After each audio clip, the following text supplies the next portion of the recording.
జై కుసుమహర. హరుడు చిన్నతనంలో జరిపిన అద్భుత లీల. హరనాథుడు చదువుకునే రోజుల్లో కుచియాకోల్ నుంచి మాచ్డోబాకు ఒక్కడే వెళ్ళేవాడు. ఆ త్రోవలో ఒక మర్రి చెట్టు దగ్గరికి రాగానే ఒక దోపిడీ దొంగ చెట్ల కొమ్మల నుంచి కిందకి దూకి చేతిలో లాఠీ కర్రతో హరనాథుని నీవెవరివి అని ప్రశ్నించాడు. హరుడు తన పేరుని హరనాథ్ అని చెప్పాడు.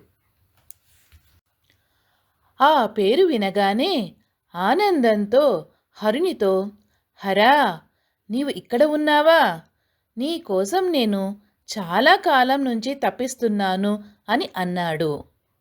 ఆ దొంగ హరనాథుణ్ణి తన భుజంపై ఎక్కించుకుని సురక్షితంగా జాగ్రత్తగా మచ్డోబాకు తీసుకుని వెళ్ళారు. హరనాథుని స్పర్శ తగిలిన తక్షణం ఆ దోపిడీ దొంగ మనసు మార్పు కలిగింది. వెంటనే ఆ దొంగకి ఇదివరకు చేసిన దొంగ వృత్తిని వదిలేశారు.